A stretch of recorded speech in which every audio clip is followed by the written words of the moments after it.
Hello, everyone. Charles Watts here. It is Monday. I hope you're all having a good start to the week, wherever you're watching or listening to this episode of Inside Arsenal Around the World. Of course, it's a Monday after the North London derby. Arsenal drawing 2-2 with Spurs yesterday at the Emirates in what was a pretty disappointing afternoon for Arsenal. No doubt about that. They didn't play well. They played well for about half an hour, and then they just fell away a little bit. And Tottenham, to their credit, played very, very well, I thought.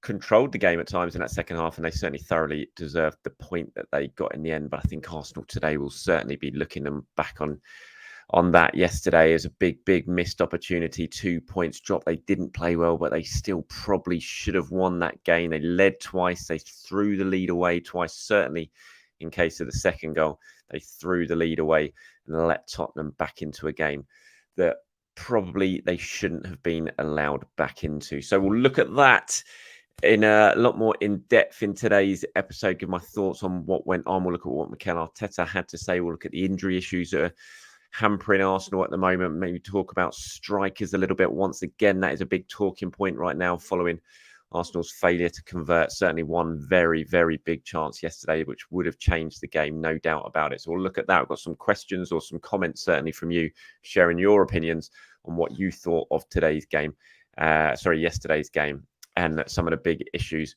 that were involved on it. Obviously, it's 2-2. It's first time in 4 seasons. I think Arsenal haven't won at the Emirates. First time Mikel Arteta hasn't won a home derby, I believe. And as I said, it's probably a game Arsenal looking back on. They'll be at London Colney today, going over it again. Mikel Arteta will be sitting them down. They'll be watching the game, and they'll be looking at it as a big missed opportunity, even though they didn't play well. The fact was, to lead twice and to not hold on to that lead was a big disappointment. And there were some really big moments. Obviously, I thought Arsenal started the game well. I thought for half an hour they pressed Tottenham really well. The energy was really good. The intensity was spot on. Tottenham are really struggling to get out of their own half. They had a couple of breakaways, but other than that, it was all played in and around Tottenham's penalty area. When Arsenal got the lead through Saka, Romero own goal, but from Saka's shot that was deflected in from Romero, they absolutely deserved that lead. And you thought at that point they were going to go on and it was going to be another North London derby win at the Emirates. And there was just one really big moment after Saka had scored, obviously, when Gabriel Jesus robbed the ball off James Maddison. And I mean, he had to make it 2-0. It was such a huge opportunity and he didn't take it. He put it over, and it was a big sort of slide indoors moment in that game, I think, because Arsenal just lost their way after that. I felt like they'd put so much into that first half an hour. They knew that was the chance to make it 2-0 and to really take a firm grasp on the game. And when that didn't go in, when that went over, just kind of felt like it sort of sucked the life out of them a bit. They couldn't keep up that level of intensity. And Tottenham probably felt like they had a sort of second chance, really, to stay in the game. And it just gave Tottenham a little bit of a spark just at the time Arsenal fell away. And then Tottenham got the equaliser. It was at the end of about a 5-minute spell when they just it was the first time they really put any pressure on the Arsenal defence. And Raya had made that amazing save to keep up Brendan Johnson's effort. And then a couple of minutes later, Spurs again sort of got in down the right. Ball got drifted in. Raya maybe could have tipped it over. It was one of those crosses that ended up nearly going in at the back post, obviously. And he maybe could have tipped it over. He tipped it back into the danger area. He then made a good save. But then, look, Saka got turned very easily by James Maddison, who picked out Son, who made it 1-1. And I turned to my dad in the crowd, and it was just one of those things. He's like, that was coming. You felt like it was coming. Arsenal couldn't clear their lines. Tottenham kept recycling the ball, and bang, it was suddenly 1-1 at half time. In a half that Arsenal had largely dominated, they went in 1-1. And you could kind of just feel there was a bit of frustration in the air. It's like that was,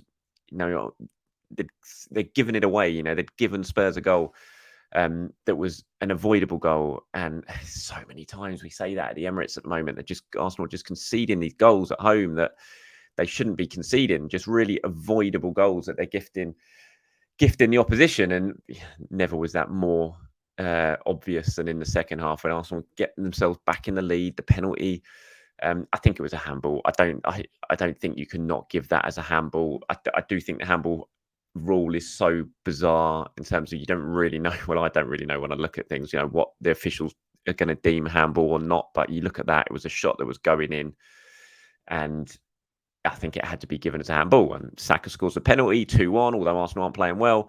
And then within a minute, they've just absolutely made a complete hash of a You know, they were totally in command of the ball, in possession. Jorginho just takes too long on it, gets robbed, and bang, Spurs score. And that's the difference. They were clinical when they had that opportunity. Exactly the same, basically, as with Arsenal in the first half. When Arsenal turned over possession in a great opportunity, Jesus puts it over. Tottenham, they used the ball well. Maddison slips in Son, and Son, as usual, very, very clinical in front of goal.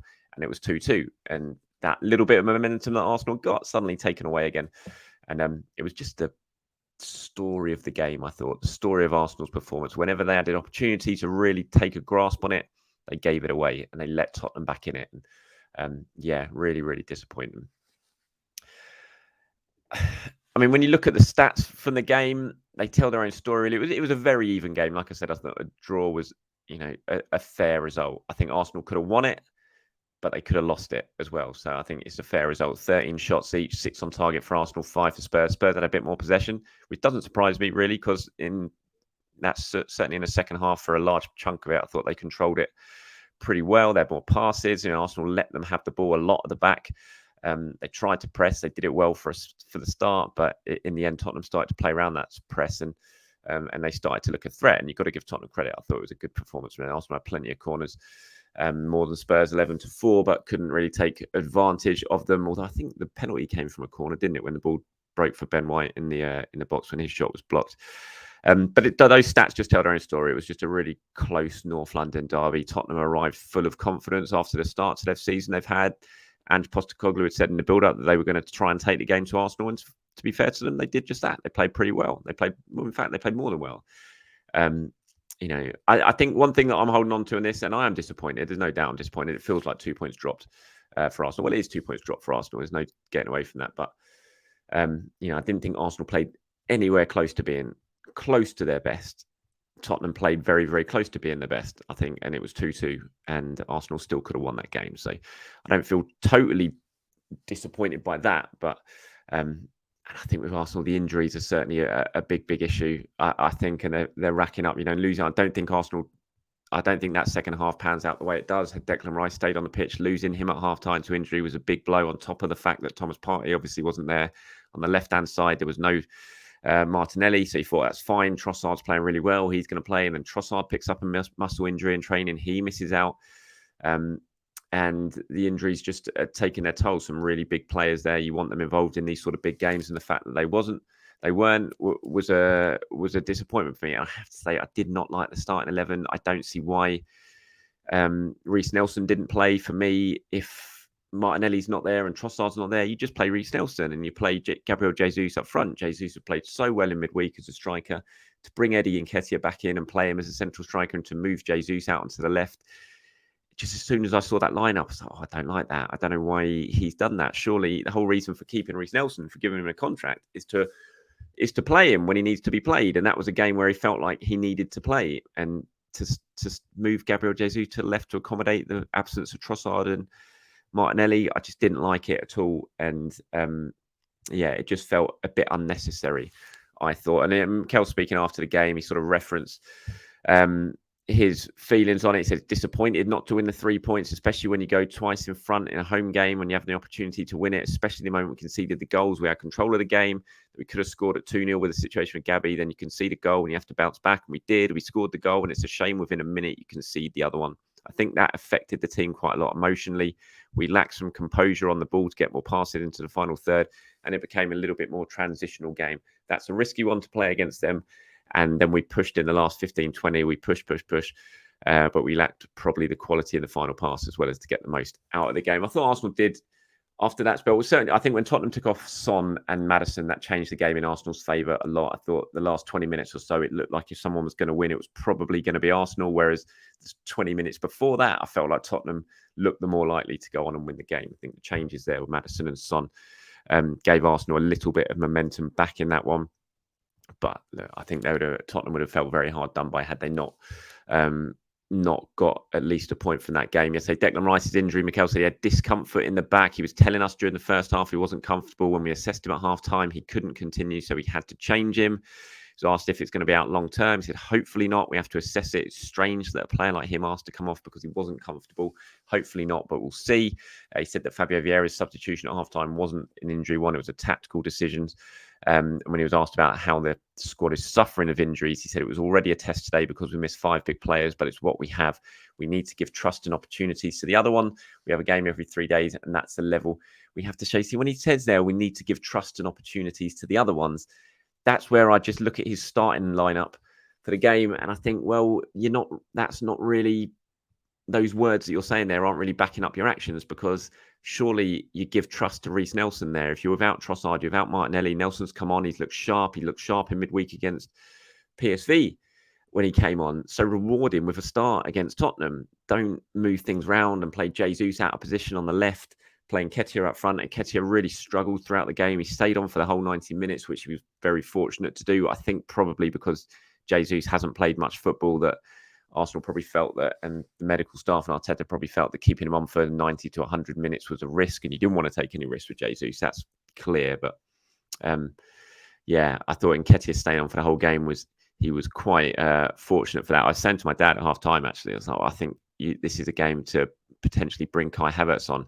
and play him as the central striker, because it was obvious in the first half the ball wasn't sticking with Nketiah, and if you're not going to play Jesus there, then maybe the better option was to play Havertz. So when I saw he was coming on at half time, I was expecting that to be for Eddie Nketiah, but then it turned out it was to be for Fabio Vieira, which I was a bit surprised at. I didn't think Vieira did much wrong. I mean, it's weird when you're at the game and you're sitting there and, not in the press box, but sitting there in the actual stands. So you're getting caught up on it a lot more emotionally. And, I thought that Vieira didn't seem like he'd had that bad a game. Like Odegaard, I thought had been pressing really well and was working hard. But then I see your guys' comments afterwards, and you're obviously watching from home on the TV, and you get probably a better clear picture of how things gone, and you're saying, I didn't think Odegaard played very well, and I thought Vieira was really lightweight, so it did feel a little bit different, I thought, at the game. And I was surprised that Vieira went off at halftime, but especially at the same time of taking off Rice, it's like changing 2 of your 3 in midfield for the second half felt like quite a lot. And maybe that played into Arsenal's disjointed performance in the second half. But when you look at some of your questions and comments that you've sent in, here's one from John, who says, "Hi, Charles. Today's performance was poor in all aspects. It started with the team selection and the positions players were put, player performance and the manager's lack of incisive decision-making when it comes to substitutions. Obviously, injuries are a factor, but not to rejig the front three when Eddie was having a bad performance was a major blunder by the manager."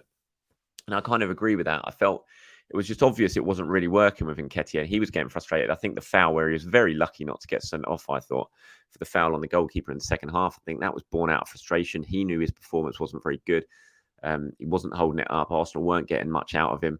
Didn't really have any sniffs of goal, apart from one in the first half from a tight angle, which he put into the side netting. And I thought he could have changed things around. Like I said, I thought maybe Havertz as a number 9. If you're not going to play Jesus there, bring on Havertz and play him there, get more of a bit of aerial threat, and then David Raya can try and pick you out with those long balls that he plays so well and that he's known for. But didn't really do that, and just keeping Eddie on for the whole game without really changing it. I felt that was a bit of a mistake by Mikel Arteta. And I think there's a lot of talk right now about strikers. Obviously, like his one from Jermaine says, Tony's stock has gone up. And even on the way I was taking my kids to school this morning, I was listening on the radio and everyone was talking about Ivan Toney and Arsenal. And it's certainly a conversation that's not going to go away when Arsenal are missing big chances. And you look at how the season has shaped out. Look, it's not been a terrible start season, not been a bad start season. Played 6 games, they've won 4, they've drawn 2, they haven't lost a game. But it depends. If you're sort of comparing it to Manchester City, and that's what we're going to do this season. Everything's going to be compared to City. If you want to be in this title race, you can't be dropping too many points, because City just don't drop points. And already now they're 4 points clear of Arsenal because they've won 6 out of 6. And you look at where Arsenal have dropped points this season against Fulham and against Tottenham yesterday. If you've got a really clinical striker in those 2 games, Arsenal probably do not drop points. If they had a clinical striker yesterday, they probably win that game. And that's just something that's not going to go away. I love Gabriel Jesus. He's fantastic. Look at him midweek. He was so good. He changes Arsenal, but he does miss some chances. Yesterday, I think it's hard to really criticise Jesus too much. Obviously, with the missed chances, you can criticise him. But I think the fact he was playing out on the left, he wasn't in and around the central areas, I think that was an error from the manager. I don't think that's something to criticise Jesus for. It just felt like a team selection error for me from the manager, in my opinion. Obviously, people might disagree with that. But I do think that someone like Toney, having that really out-and-out top quality forward, could certainly make a big impact on this Arsenal team, because you're just relying a little bit too much on goals from Saka, on goals from Odegaard. You need someone who's going to really take chances in and around the penalty area. And, whether that be Tony or someone else that the recruitment and the scouting network could well identify, it's not going to be a conversation that goes away, and we'll see what happens in January when it comes to Ivan Toney. We know that he's certainly in the market to be leaving. If and it's a big if, Arsenal do go for Tony in January, they won't be alone. I'm sure there'll be other clubs involved in that. So it's far from a foregone conclusion something like that is going to happen. But I do think as each week goes by, as we get closer to January, the name Ivan Toney is just not going to go away. He's never going to be far from the conversation when it comes to Arsenal.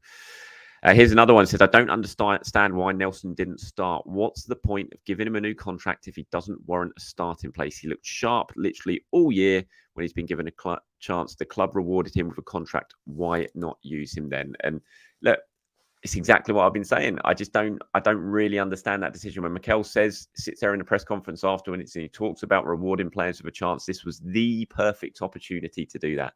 Nelson's been playing so well. So why not start him? Why move Gabriel Jesus out of position to accommodate the injury to Trossard? Just keep Jesus as the central striker and play Reiss Nelson. Obviously, look, I'm not the manager. You're not the manager. It's all very easy for us to sit in our armchairs and sort of sit back after the game in the pub and talk about it and assess it all. But it's really hard to not come to that conclusion when you're looking at that game and you're looking where Arsenal maybe could have improved and caused Tottenham more problems. It just felt like a game for Reiss Nelson. If you're going to give him that contract, as his comment really says, if you're going to keep him around and you sign him for fairly decent money, get him to stay for the long term, surely it is to exactly for opportunities like that were presented yesterday when the injuries to Martinelli. I mean, if he's not going to play when Martinelli and Trossard's injured, when's he going to play? What is the point? It was really confusing, I thought. As soon as I saw the team lineup, I said it. And sitting here now a day later, I haven't changed my opinion on the matter. But thank you very much for getting involved and sending in your comments and questions. There are plenty of others as well that I didn't include, but they were all very much kind of the three that I've brought up here. They were all very similar to that. People complaining about the team selection, Nketiah's performance, why Nelson didn't start. Those were certainly the big sort of talking points from the game yesterday. And look, I think right now, it would be lovely to be sitting here now and talking about a North London derby win and to feel upbeat. I feel it's been a pretty downbeat start to the week. I can sense the mood on social media as well was pretty downbeat. But I think there is a positive to take from it, and that is Arsenal are still unbeaten. They've played 6 games. They're only 1 point worse off at this stage of the season than they were last stage of the season when everything had clicked. At the moment, it clearly still hasn't clicked. There's been some good points so far in the opening 6 games. There's been some disappointing points so far in the 6 games, but Arsenal is still unbeaten. They've just got to stop doing silly things at home. And I keep saying it. It feels like I'm repeating myself after every single home game. It's just stop giving teams goals. And they're not doing it every single time. They seem to be finding a new way of just gifting a team a goal at the Emirates. And it's so bizarre when you consider and you compare it to what they do away from home when they look so tight. They haven't conceded a goal away from home yet. 2 clean sheets in the game so far.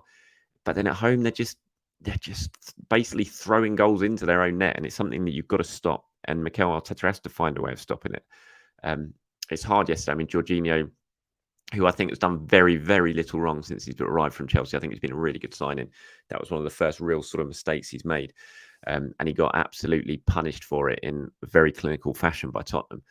And I'm not going to sit here and really blame Jorginho. I've seen loads of people already calling him, oh, Chelsea agent. It's just utter rubbish. He's been a really good signing. He's played really well for Arsenal. He just made a mistake yesterday. It's not a time to really hammer him for that and to really criticise him and start talking about the signing, because it's been a good signing. People make mistakes. The thing is, for Arsenal, they've just got to limit them. They've got to work out how to limit them. If they can do that, then they've got the players going forward where they can win these games and win them fairly comfortably.